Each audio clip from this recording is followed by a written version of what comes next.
मैंने सूरत तौबा की आखिरी दो आयत लक़द जाअकुम रसूलुन के आखिर तक आखिरी दो आयतें को बहुत फायदे कुछ बताए थे। एक कमाल इसका वो बताता हूँ जिसके अंदर हिफाजत है और रोटी है, रिस्क है। इसका एक वाक़या अर्ज करता हूँ मैं आपसे और वो सुनिएगा गौर से। ये मैं मुहद्दिसीन की रिवायात के साथ फुक़हा की एक वाक़या बयान कर रहा हूँ, उसी के साथ ये वाक़या है, उसी का इसकी फजीलत है और उसी के अंदर इसका फायदा है। वाक़या ये था कि एक साहब कहते हैं कि मैं बहुत मालदार था और मेरा बहुत बड़ा कारोबार था, बहुत बड़ा बिजनेस था। मेरे पास एक बांदी आई, मुझे उससे बहुत मोहब्बत हो गई, हत्ता कि उसकी मोहब्बत में अपने कारोबार को भूल गया, सब कुछ भूल गया। उसकी मोहब्बत सब कुछ इतना भूला कि मेरा कारोबार आखिर आहिस्ता आहिस्ता नीचे जाना शुरू हो गया, नीचे जाना शुरू हो, और नीचे जाते जाते जाते मेरी हर चीज मेरी खत्म हो गई, हत्ता कि मैं घर को बेचने लग गया, घर की चीजें उठा उठा के बेचना शुरू कर दी। फिर हत्ता कि वो भी खत्म हो गई और मैंने घर के मलबे को बेचना शुरू कर दिया। ईंटें हैं, फलां चीजें हैं, फलां चीजें हैं, तोड़ तोड़ के इतना मैंने घर बाकी रखा कि सर छुपाने की जगह रहे। ज़च्चगी का वक्त था, ज़च्चगी का वक्त था। मेरी बीवी ने मुझे कहा कहीं से गोश्त ले आ, कहीं से शहद ले आ, कहीं से आटा ले आ, मेरी जरूरत है। और मैं बीवी को हसरत की नजर से देख रहा था, मेरे पास कुछ नहीं था। मैं उसी की मोहब्बत में, उसी बांदी की मोहब्बत में, उसी के इश्क में तो सब कुछ खत्म कर बैठा। मैं तो कौन मांगू कर लाऊं, उसी में तो सब कुछ खत्म कर बैठा। फिरते हैं मीर खार कुछ पूछता नहीं, फिरते हैं मीर खार कोई पूछता नहीं। इस आशिकी में इज्जत सादात भी गई, सब कुछ खत्म। और पता नहीं मेरे दिल में क्या है, मैं घर से निकला और निकला घर से, और मेरे अंदर एक कैफियत आई कि अब इस घर में उस वक्त तक मुंह नहीं करूंगा जब तक कि मैं अपनी बीवी के लिए कुछ कर नहीं सकूं। बस मेरे अंदर ये कैफियत आई और मैं घर से निकला और निकलते मेरी कोई मंजिल नहीं थी। एक शहर में गया, उससे अगले शहर में गया, उससे अगले शहर में गया, उससे अगले शहर में, महीनों का सफर करके एक जगह गया। एक जगह जाके मैंने मजदूरी करना शुरू कर दी। कहा कि मैं एक मालिक के घर गया, उसका गारा उठाना था, ईंटें बनानी थी, गारे से ईंटें बनानी थी, उसके घर का काम करना था। वो था कोई दरवेश, ऐसे देख के मुझे कहने लगा बीवी को गोश्त, शहद, आटा तो दे आता, ऐसे छोड़ के आ गया। अच्छा तेरा अल्लाह पाक तेरी हिफाजत करेगा, तू ऐसा कर, तू लक़द जाअकुम पढ़ता रहना, तेरे काम बन जाए। कहा कि उसकी बात से मुझे लगा तो झटका कि ये बीवी वाला वाकया, ये आटे वाला वाकया, ये गोश्त वाला वाकया तो मुझे पता है और मैं अपनी बीवी की जरूरियात में मारा हुआ हूँ, थका हुआ हूँ, इसको कैसे खबर है? इसको तो पता नहीं। उसकी इस बात ने मुझे चौंका दिया, हिला दिया। मैं मजदूरी की चला आया, फिर मैं कभी कभी ये पढ़ता रहता था, उसकी बात याद आती तो पढ़ता रहता था। साला साल गुजरते गए, गुजरते गए, गुजरते, जब साला साल गुजर गए, एक रिवायत में ये वाकया सिर्फ बगैर लक़द जाअकुम के है और एक रिवायत हदीस की नहीं, वाकये की रिवायत। एक रिवायत में सूरत तौबा के साथ है। पहले हालात गुजरते गए, दिन रात गुजरते गुजरते गुजरते साल गुजर गए, 20 साल गुजर गए और मैं मालदार हो गया, बहुत मालदार हो गया। मेरे जी में आया कि अपने बाकी जिंदगी का वक्त अपने वतन में जाके गुजारूं। बूढ़ा हो गया था, मैं आया तो रास्ते में मुझे कज़ाक मिले, डाकू मिले और उन्होंने मेरा सब कुछ छीन लिया और मेरे तन के कपड़े थे, मेरा हर सब कुछ खत्म हो गया। अब फिर वही फकीर का फकीर, खाली का खाली। और एक जगह मैं खड़े होके मैंने एक बंदे से फरियाद की, काफिला जा रहा था, मुझे फलां शहर पहुंचा दोगे? मैं उस शहर का रहने वाला हूँ, वस्त का, वासती, बाद लोगों अपने नाम के साथ ना वासती लिख, वस्त का रहने वाला हूँ, क्या मुझे वहां पहुंचा दोगे? कहने लगा हाँ। उस शहर में पहुंचाया। मैं ऐसी अंदाजों से तलाश करते करते अपने घर पे पहुंचा। सुने तदबीर और तकदीर का निजाम, जरा अब तकदीर का निजाम शुरू हो रहा है, अब जरा संभल के बैठिए। और कहा कि मैं जमाने का मारा हुआ, हालात की गर्दिशें, गुर्बत भी देखी, तंगदस्ती भी देखी, माल देखा पहले, फिर बांदी से मोहब्बत हो गई, फिर गुर्बत पे आ गया, फिर तंगदस्ती पे आ गया, फिर घर भी बेच डाला, आखिर घर से निकल गया, मुंह कर गया कहीं, फिर मैंने मजदूरियां की, फिर मालदारी पे आ गया, फिर सारे माल का निचोड़ आखिरकार मुझसे डाकुओं ने, कज़ाकों ने लूट लिया। پھر میں نے آخری عمر کی غربت اور تنگ دستی دیکھی.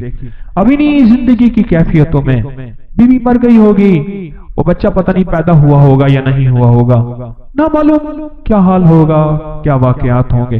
میں نہیں سوچوں میں اوپر نیچے تلاش کرتے کرتے اپنے گھر کی طرف گیا. دیکھا تو بہت بڑا محل ہے اور باہر دکانیں ہیں اور چہل پہل ہے. حیران, کاش لگتا ہے میرا مکان بک گیا. اور بہت بڑی حویلی تھی, وہ بک گیا اور کسی مالدار نے یا وزیر نے لے لیا اور اس نے اپنا گھر بنا لیا. اور مجھے اپنی مفلسی پہ اور رونا آیا, اپنے حالات پہ اور کہنا آیا. مجھے کون جانے گا. وہاں ایک دکان تھی سبزی والے کی, میں اس کے پاس جا کے بیٹھ گیا. اس نے مجھے دیکھا, کہا کوئی پردیسی نظر آتے ہیں. ہاں پردیسی ہوں. یہ گھر کس کا ہے؟ اس نے کہا مامون کی دایا کا گھر ہے. اچھا وہ زندہ ہے؟ اس نے کہا ہاں. کہنے لگا اس کی کوئی اولاد بھی ہے؟ کہ ہاں ایک بیٹا ہے. کہنے لگا وہ کون ہے؟ کہنے لگا مامون رشید کا وہ خزانچی ہے. وہ کہاں ہے؟ کہا حویلی کے اندر ہے, چلے جائیں. آپ ملنا چاہتے ہیں؟ ہاں میں ملنا چاہتا ہوں. کہنے لگا جب میں جوان کو دیکھا تو میں نے کہی تو میری شکل ہے, میرا بیٹا ہے. وہ گرا ہوا تھا, منشی لکھ رہے تھے, مال تولا جا رہا تھا, محل تھا عجیب و غریب. میں بھی جا کے بیٹھ گیا. انہوں نے ہاں بابا جی کیا کہتے ہیں؟ میں تیرا باپ ہوں. اس نے دیکھا یہ میرا گھر ہے بیٹا, میں تیرا باپ ہوں. شکل ملا اپنے سے مجھ سے. اس نے ایسے ٹھنڈی آنکھ بھری اٹھ کے چلا گیا اور جا کے اپنے غلاموں کو کہا کہ اس بابے کو لے آؤ. میں نے پردے کے پیچھے آہٹ سنی. میں نے دیکھا تو کچھ بھی نہیں ہے, بڑے بڑے پردے پڑے ہوئے, محل بڑا لاجواب مکان. مجھ سے کہنے لگے آپ میرے والد کیسے ہیں؟ بڑے نرم لہجے میں, جیسے کوئی بندہ نشانیاں پوچھنے کی کوشش کر رہا ہو. کہنے بیٹا اس کا والد ایسا ہوں, میں بہترین سوداگر تھا, ایک باندی سے محبت ہو گئی, اس میں نے سب کچھ اپنا لٹا دیا, سب کچھ ختم کر دیا. میں ایک پل اس سے جدا نہیں ہوتا تھا, حتیٰ کہ میرا کاروبار ختم ہو گیا. میری غیر موجودگی میں میرا کاروبار, میرے امال میرے نگران کھا گئے اور میں گھر توڑ کے بیچنا شروع کر دی, حتیٰ کہ میرا گھر بھی ختم ہو گیا. پھر میرا ایک بچہ تھا, وہ یقیناً تو ہی ہوگا, اس کی ولادت تھی اور میری بیوی نے کہا گوشت شہد اور آٹا کہیں سے لے آئے, اور میرے پاس تھا نہیں. اور میں غم اور غیرت کے مارے منہ کر گیا اور 20 سال کے بعد واپس آیا. جب یہ بات ہوئی نا, پیچھے سے آ کے باندھی نے اس کو لپٹ لیا, اس پہ لپٹ گئی کہ ہاں تو ہی میری زندگی کا ساتھی ہے اور واقعی یہ تیرا بیٹا ہے اور میں ہی تیری بیوی ہوں. میں تو تیرے انتظار میں اپنی امیدیں ساری ختم کر بیٹھی تھی اور گلے لگ کے روئی بہت زیادہ. اور میں نے اسے کہا یہ کیسے؟ کہا پتہ نہیں کوئی دعا تھی تو کر کے گیا تھا. کیا تھا؟ مامون پیدا ہوا, کسی کا دودھ نہیں پیتا تھا. امین زبیدہ کا بیٹا تھا, یاد رکھیے گا. مامون باندی کا بیٹا تھا.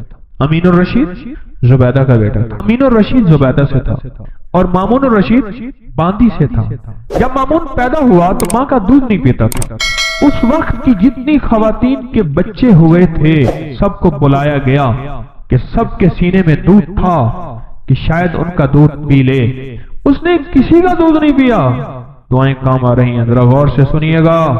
تقدیر غالب ہو رہی ہے, اس میں روزی ہے, اس میں حفاظت ہے, اس آیت میں برکت ہے, اس آیت میں کفایت ہے, اس آیت میں کفالت ہے, اس آیت میں غیبی نظام وابستہ ہے, غیبی نظام ہے اس آیت میں. امید ہے آپ نے پچھلے درس سے اب تک اس آیت کو یاد کر لیا ہوگا. جن کو یاد نہیں, جن کو میری طرح یاد ہے, میں بھی زیر زبر ٹھیک کروں, آپ بھی کریں. امید ہے آپ نے یاد کر لیا ہوگا. اور کہا پھر مجھے بلایا گیا اور جب میں نے مامون کو دودھ, تو مامون نے دودھ پینا شروع کر دیا. بس ایک پل میں میری حیثیت شاہی تائیہ کی بن گئی, میری حیثیت شاہی ہو گئی. غربت کی ماری, تنگ دستیوں کی ماری, ایڑیاں رگڑ رگڑ کے بچہ جنا تھا. اب میرا بچہ بھی مامون کے ساتھ پل رہا اور میں بھی بادشاہ ہارون کے گھر میں پل رہی, کیونکہ ہارون کے بچے کو دودھ کی ضرورت ہے اور میرے بغیر دودھ ملتا نہیں. ایک طرف سے اپنے بچے کو دودھ پلاتی تھی, ایک طرف سے مامون کو دودھ پلاتی تھی. شاہی طاقت میں میرا بچہ بھی پلتا گیا, میں بھی پلتا گیا, میرا بچہ بھی پلتا گیا, میں بھی پلتا گیا. بڑھتے بڑھتے بڑھتے حتیٰ کہ یہ سارا محل وہی ہے, یہ سارا تاج اور سارا تخت یہ وہی ہے کہ مامون کسی کا دودھ ہی نہیں پیتا تھا. وہ دودھ کا پلانا میرے نصیب میں آیا اور میرے نصیب کے پیچھے کیا تھا؟ کہا تیرے نصیب کے پیچھے تھا لقد جاءکم رسول من انفسکم عزیز علیہ ما عنتم حریص علیکم بالمؤمنین رؤوف الرحیم فإن تولوا فقل حسبی اللہ لا الہ الا هو علیہ توکلت وهو رب العرش العظیم. یہ تھا، میں خالی ہو گیا، خالی کیا تھا خالی آیا، بڑا کمایا، خالی ہو کے خالی آیا، جب آیا تو اپنے گھر کو بھرا پایا. یہ تقدیر ہے اور یہ تدبیر ہے. اس نے تو کہا تھا کہ میں غیرت ہے مجھے، میں کچھ نہ دے سکا، حیرت ہے مجھ پہ، میں کچھ نہ دے سکا، نکل جاؤں یہاں سے اور نکل کے جا کے اپنی نسلوں کے لیے کچھ کما کے لاؤں. بس ساری کمائی ڈاکو لے گئے، اس کی ساری تدبیریں الٹی ہو گئیں اور عرشی ساری تدبیریں کامیاب ہو گئیں. میرا اللہ کہتا ہے میرے بندے میں کسی کا احسان نہیں رکھتا، میں کسی بندے کا احسان لوٹاتا ہوں. تو نے میرا نام پڑھا ہے اور میرے حبیب کے اوپر تو نے اتنی برکت والا نام، یہ دنیا کی سب سے بڑی نعت ہے، قرآن کی نعت ہے، والضحیٰ نعت ہے، واللیل نعت ہے، یا ایھا المدثر نعت ہے، یا ایھا المزمل نعت ہے، میرے مدینے والے کی شان ہے اور یہ سب سے بڑی نعت ہے. لقد جاءکم رسول من انفسکم عزیز، یہ نعت ہے، میرے مدینے والے کی شان ہے، یہ نعت ہے. نسلوں میں رزق ملتا ہے، نسلوں میں برکتیں ملتی ہیں اور نسلوں سے فقر مٹتا ہے، فاقے مٹتے ہیں، غربت اور تنگدستی مٹتی ہے نسلوں سے. قرآن پاک میں ایک لفظ ہے سورۃ کہف ہے. کہف کیوں جی؟ کہف ہے. اس نام میں بڑی طاقت ہے. اب اس نام تو میں نے جو آپ کی خدمت میں عرض کیا کچھ لوگوں کے تجربات بتا، کہنے لگا یہ لفظ میں نے پہلی دفعہ روحانی کلاس میں سنا تھا. گھر کی چار دیواری، گھر کے اندر کی دیواروں پر، حتیٰ کہ چھت پر، ہر جگہ میں نے اس کو انگلی سے لکھا کہف. بس انگلی سے لکھا کہف، بس لکھ دیں انگلی سے کہف. آگے سنیں، ہمارے تہخانے میں کوئی چیز داخل نہیں ہو سکتی. پتہ نہیں کہاں سے ایک سانپ کا بچہ میں نے دیکھا تو تہخانے کی فرش پہ رینگ رہا. سانس بند کر کے 11 بار پڑھا کہف اور اس میں پھونک مار دیا. اب وہ ہل نہیں سکتا تھا، ہر طرف سے اس کو کڑا مل گیا اور پھر ہم نے اس کو آرام سے مار ڈالا. 11 بار کیا پڑھا؟ کہف. ابھی ہم بیٹھے بیٹھے 11 بار ایک مقصد کے لیے پڑھیں گے کہف. ایک تو اس کے 3 حرف ہیں، کاف، ہا اور فا، جسے ہم فے کہتے ہیں، کاف، ہے اور فے. ایک حرف پڑھنے سے کتنے نیکیاں ملتی ہیں؟ 10 نیکیاں ملتی ہیں اور 30 نیکیاں تو نقد ہمیں مل جائیں گی. 30 نیکیاں. اس کے ساتھ ایک اور فائدہ بھی ہوگا. ہم ایک نیت سے کرتے ہیں کہ یا اللہ، نفس اور شیطان کے جو حملے ہیں اور جو جادو ہے اور جو اس کا کالا وار ہے اور جو میرے اوپر کالی چیزوں کا وار ہے، نفس اور شیطان کی کالی چیزوں کا وار میرے دل پہ، میری نیکیوں پہ، میری عبادت پہ، میری آنکھوں پہ، جس کی وجہ سے میری آنکھیں خیانت کرتی ہیں، میری شرمگاہ پہ، اللہ میری تنہائیوں پہ، اللہ میرے جذبوں پہ، یا اللہ میرے کانوں پہ جس کی وجہ سے کان خیانت کرتے ہیں، اللہ ان ساری چیزوں کی حفاظت کا، کفایت کا، کفالت کا، تیری مدد کا، تیری نصرت کا، تیری حفاظت کا، یا اللہ میں نیت کر کے 11 بار سانس روک کے کہف. پھر پڑھیں. کیا خیال ہے؟ اچھا، پڑھنے سے پہلے ایک سخاوت کر لیں. اللہ میں اپنی بھی نیت کرتا ہوں، اپنی قیامت کی نسلوں کی بھی نیت کرتا ہوں، اللہ پوری امت کی بھی نیت کرتا ہوں، اور اس حال میں بیٹھے جتنے ہیں اور ہمارے اس پروگرام کو پوری دنیا میں دیکھا جا رہا اور جو بعد میں دیکھیں گے، اللہ ان سب کی نیت بھی کرتا ہوں. کیا خیال ہے؟ قرآن کا حرف بتا رہا ہوں میں آپ کو، قرآن کا حرف پڑھوا رہا ہوں. ہاں جی، کہف کہاں ہے جی؟ قرآن میں کیسے شروع ہوتا ہے؟ کہف ول، ہاں یہ بھی ہے. ایک اور بھی ہے، فضربنا علی آذانہم فی الکہف. اور یہ آیت تو نیند کی چابی ہے جو میں نے پڑھی ہے. جن کو نیند نہ آتی ہو، فضربنا علی آذانہم فی الکہف، بس اس کو پڑھنا شروع کر دے. وہ کہتے ہیں نا کہ بس پھر نیند سولی پہ بھی آ جائے گی. عجب چیز ہے یہ، عجب چیز. اچھا، اب یہ قرآن ہے جو میں آپ کو پڑھوا رہا ہوں، لیکن یقین جانیے آپ اس کی حفاظت کے نظارے دیکھیں گے. अच्छा फिर एक और अजीब चीज है, शबे जुमा में पढ़वा रहा हूं, इतने बड़े मजमे में पढ़वा रहा हूं, एक ऐसा होगा उस करीम का यार, कोई वली, कोई गौस, कोई कुतुब, कोई अब्दाल, कोई कलंदर, कोई नजीब, नकीब, कोई अबरार, कोई ऐसा अल्लाह का दोस्त होगा, वो भी पढ़ेगा तो अल्लाह कहेगा इसका भी कबूल है, तो चाह सब कब कबूल। ना मैं पौका ते ना मैं टौका ते ना मैं शोर मचावा ते नेकां दे लड़ लग के मैं भी शायद बख्शा जाऊं। वाह सुभान। कुरान का ये लफ्ज, कुरान का ये हर्फ, कुरान का ये बोल अजब ताकत रखता है, अजब कीमत है इसकी। तो फिर पढ़े? अभी नहीं, अभी इसके फायदे और सुन लो। भूख भड़के, भूख जो है ना भड़के। मेरी कमर में शदीद दर्द था, लिखा है मेरी कमर में शदीद दर्द था, मैंने उस जगह पर 7 बार कहफ लिख दिया, उस जगह से दर्द ऐसा गायब हुआ कि आज तक दोबारा हुआ ही नहीं। और ये सब कमर में नहीं, सर में दर्द हो, घुटने में दर्द हो, पट्ठों में दर्द हो, आसान में दर्द हो, उंगली से कहफ लिख दे, ऐसे कहफ। अनपढ़ से अनपढ़ बंदा लिख सकता है, वजू शर्त नहीं, वो जिस हालत में है लिख सकता है।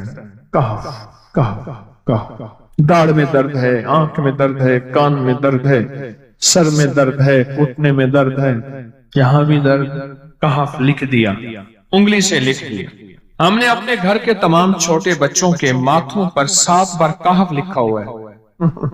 अभी मेरे पास छोटा सा बोर्ड ऑन बैठा था, ऑन चुप करके बैठा हुआ, छोटा निक्का ऑन था आमद का, तो उसके इस गाल पे कहफ लिखा, इस गाल पे कहफ लिखा, माथे पे कहफ लिखा, कमर पे कहफ लिखा, कहफ लिख के मैं अभी आ गया, इधर कहफ, इधर कहफ, चुप कर मुझे देख रहा है, रोता नहीं है। माशा अल्लाह ला कुव्वत इल्ला बिल्लाह। हमने अपने थोड़े बच्चों के माथे पर 7 पर कहफ लिखा हुआ है, ताकि कोई उस पर मैली नजर न रखे, और चोटों से, दर्दों से, खेल कूद के दरमियान लगने वाली चोटों से हिफाजत रहे। सर, कमर, टांगे, बाजू, चेहरा, गर्दन, सीना, पेट पर 7 बार कहफ लिख दिया। बच्चे उछलते हैं, कूदते हैं, अल्हम्दुलिल्लाह कभी किसी का नुकसान नहीं हुआ, नजरे बस से भी बचे हैं, जिन्नात से भी बचे हैं। हर हिस्से पे लॉक लगा दिया, कड़ा लगा। बुजुर्गों के कड़े होते थे, लगा देते, बुजुर्गों के कड़े होते थे, लगा देते। कैसी अजब चीज है। एक हर्फ है कहफ, कहफ, कहफ। मैंने इतनी देर में दिल में पढ़ा है, ये भी मैंने कहफ के बाद में इतनी देर में दिल में पढ़ा है। ये 11 दफा पढ़ ली। एक है सांस रोक के, एक है दिल को कह तू पढ़, दिल को मजबूर करें। अब पढ़े जरा, दिल को मजबूर करें, सांस भी रोकें और दिल से पढ़ें कहफ, कहफ। अच्छा अब जरा एक चेक करें, मोबाइल निकालें और सेकंड चेक करें हसास, कि सिर्फ 11 दफा सांस रोक के पढ़ने में कितने सेकंड लगते हैं, पहले चेक करें। और जो मेरे करीब बैठे हैं वो जरा चेक करें, बाहर दूर दूर वालों की आवाज नहीं आती। अच्छा जब मैं कहूंगा ना उस वक्त सेकंड चेक करेंगे, जब मैं अर्ज करूंगा और क्या कहूंगा, सिर्फ कहफ कहूंगा। कहफ से मुराद है कि आपने फिर सांस रोक के पढ़ना शुरू कर देना है और सेकंड चेक कर लेना, ठीक है ना। कहफ जी, एक 12 कहता है, एक 13 कहता है, 8 सेकंड, 13 सेकंड। चलो जी 12-13 वाले ज्यादा हैं, हम 12-13 मान लेते हैं। मुझे इतना बता दें, अगर 13 सेकंड, अच्छा ऐसा है, मुझे तो यहां पता चला, मैंने प्रोग्राम देने शुरू किए तो मुझे पता चला कि प्रोग्राम के दरमियान इतने सेकंड का इश्तिहार जो है वो तो टीवी पे इसके इतने पैसे होते हैं, वहां मिनट नहीं होते। क्यों जी, क्या ख्याल है? कोई मिनटों का इश्तिहार, कोई सेकंडों का ऐसे इश्तिहार होता है, और 1 सेकंड में आंखों के सामने चीज गुजरती है और बिक जाती है, काम हो जाता है। सेकंडों की इतनी कीमत है, और आप जो 1 सेकंडों में बैठ के अभी पढ़ चुके हैं कहफ, इसकी ताकत ही, इसकी तासीर ही यकीन जानिए नस्लों में काम आती, नस्लों में काम आती हैं। एक लफ्ज है कहफ, और इसकी इतनी तासीर थोड़ी सी हमारे सामने खुली है। क्या ख्याल है, आज के बाद कोई बंदा कहफ लिखना भूलेगा, कहफ पढ़ना भूलेगा, सांस बंद के सांस बगैर भूलेगा? उसे पता है कि कहफ में क्या हिफाजत, जिन्नात से हिफाजत, जादू से हिफाजत, जुल्म से हिफाजत, जालिम से हिफाजत, दुश्मन से हिफाजत, काली चीजों से, काले मंदिर, काले बंदर और काली टेफ्टियां, इनसे हिफाजत है, और एक हासद और दुश्मन से हिफाजत है, बच्चों को चोटें ना लगे, दुख ना हो, तकलीफें ना हो, इससे हिफाजत है, कहीं दर्द है, तकलीफ है, उससे हिफाजत है, और गाड़ी के ऊपर लिख दे गाड़ी की हिफाजत, सवार पे लिख दे सवार की हिफाजत, सवारी पे लिख दे सवारी की हिफाजत। इसके अंदर ताकत और हिफाजत है। आप में से किसी को कहफ के नाम का कोई करिश्मा मिला? कहफ जी, कहने लगे हमने कभी ताला ही नहीं लगाया, गाड़ी खड़ी रहती है बस कहफ के ताले लगाते हैं। हाँ भाई, कहने लगे जिस चीज पे हाथ रख के 7 दफा कहफ पढ़ा जाए वो कभी चोरी नहीं हो। अच्छा भाई बात सुनो, अगर किसी ने आइंदा दफा बताना है, जरा मेरे आगे बैठ, ठीक है, मेरे आगे बैठिएगा, आइंदा दफा इसके फायदे, करिश्मे, कमालात मैं कुछ मजीद भी बताऊंगा, आपसे भी सुनिएगा जी।